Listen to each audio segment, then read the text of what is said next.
Sa video na ito ay pag-uusapan po natin ang isang napakalaking balita tungkol dito po kay Pi Network.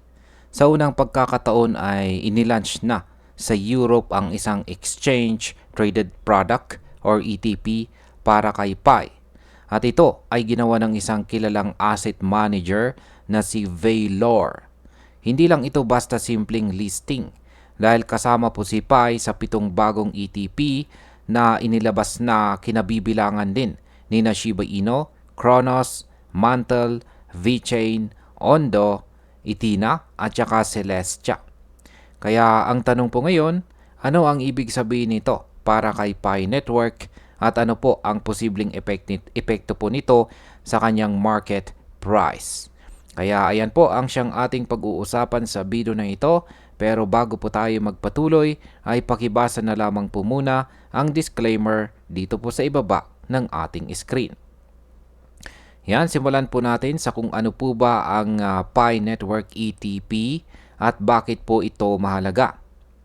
Ang ETP or Exchange Traded Product ay isa pong financial product na nagbibigay daan para makabili ang mga investors ng exposure sa isang crypto asset tulad po ni Pi gamit lamang ang kanilang brokerage accounts.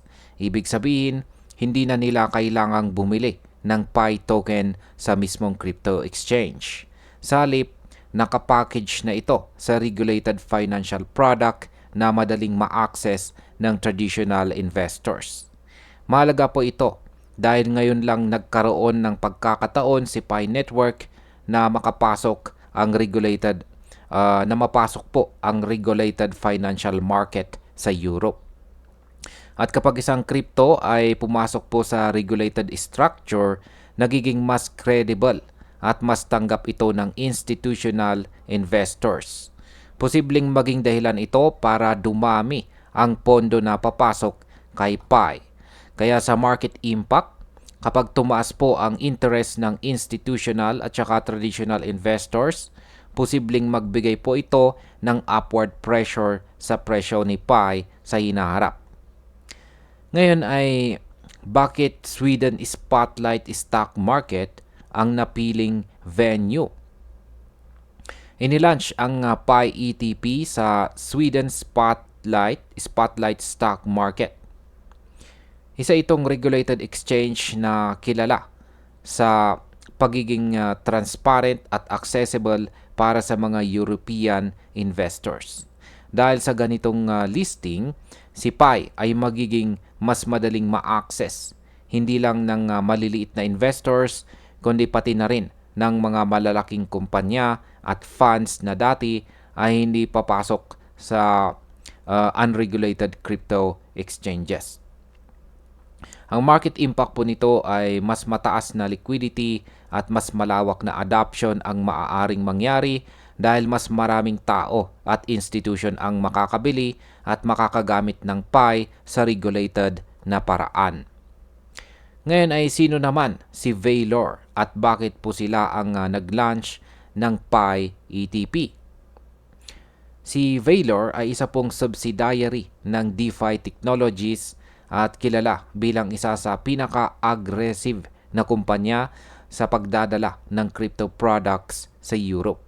Mayroon na silang 85 ETPs bago pa man idagdag si Pi at ang iba pang mga bagong coins.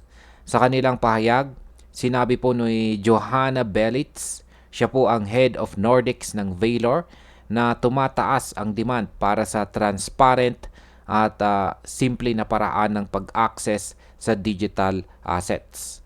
Habang si Elaine Buller, Head of Product, ay nagsabi na ang Pi ETP ay tutulong sa kumpanya para i-balance ang core infrastructure assets at mga bagong trends gaya ng modular blockchains at saka tokenized yields. Sa market impact, kapag isang malaki at reputable na kumpanya tulad ni Valor ang nag-launch ng ETP, tumataas po ang tiwala ng mga investors na legit at may long-term potential ang coin tulad ni Pi. Ngayon ay ano po ang kahulugan nito para sa iba pang mga cryptocurrencies? Kasabay po ng Pi ETP ay nag-launch din si Valor ng ETP para kina Shiba Inu, Cronos, Ondo, Mantle, VeChain, Etena at saka Celestia. Ibig sabihin ay hindi lang si Pi ang nakikita nilang may potensyal, kundi pati ang iba pang mga community-driven at saka infrastructure-based products. Ang ganito pong galaw ay nagpapakita na ang European market ay hindi na lang nakatingin kay Bitcoin at saka Ethereum. Nagsisimula na rin silang magbukas sa mga bagong projects na may matibay na community at saka innovation. Kaya sa market impact, ang pagsama po ni Pi sa listahan ng mga bagong ETP ay naglalagay sa kanya sa parehong level ng kilalang coins gaya ni Shiba Inu at saka VeChain. Posibleng magbigay po ito ng mas malakas na reputasyon para kay Pi at magdala ng mas maraming investors. Ano naman po ang sinasabi ng institutional investors tungkol kay Pi? Yan, ayon po sa balita, pati ang mga venture firms tulad po ng Ulo Ventures ay kasama na si Pi sa kanilang portfolio. Ibig sabihin, kahit ang malalaking kumpanya na nakatutok sa long-term growth ay nakikita po ang potensyal ng ecosystem ni Pi. Kung mas maraming institutional investors ang pumapasok, mas lalaki po ang chance na maging sustainable ang presyo at demand para kay Pi. Kaya sa market impact, kapag tumaas po ang confidence ng institutional investors, mas magiging stable ang market at mas bababa po ang risk ng sobrang price manipulation. Bilang panguling katanungan ay ano naman po ang mas malaking larawan na ipinapakita ng Pi ETP? Ang paglabas po ng Pi ETP ay hindi lang simpleng balita. Isa itong milestone para kay Pi Network dahil nagsisimula na siyang pumasok sa mundo ng regulated finance. Kapag mas maraming investors ang nagkaroon ng access sa kanya sa ganitong paraan, mas malaki po ang posibilidad na magbago ang kanyang market dynamics. Para po sa Europe, ipinapakita nito na handa silang tanggapin ang mga bagong klase ng digital assets at gawing bahagi ng kanilang financial ecosystem. Sa market impact, posibleng magbigay po ito ng bagong momentum kay Pi sa price movement, lalo na kung magsisimula ang mga whales at institutions na mag-accumulate gamit ang regulated channels.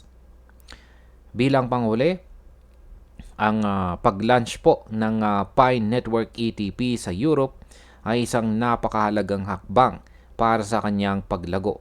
Ipinapakita po nito na seryoso ang malalaking kumpanya tulad po ng Valor sa pagtulak kay Pi sa mainstream finance. Kasama pa nito ang iba pang bagong ETPs. Naging malinaw na hindi lang ang mga traditional coins ang pinapansin ng market, kundi pati na rin ang mga community-driven projects. Kung tatanungin kung ano ang masasabi ko tungkol dito, ay simple lamang. Si Pi Network ay pumasok na po sa bagong yugto ng kanyang kwento. At kung magpapatuloy ang support ng mga institutional investors at community, may malaking posibilidad na makita po natin ang mas matibay at mas mataas na value ni Pi sa mga darating na taon. At ayan, hanggang dito na lamang po tayo sa video na ito mga ka-crypto. Marami pong salamat sa panonood. Ingat po tayo lagi at God bless po sa ating lahat.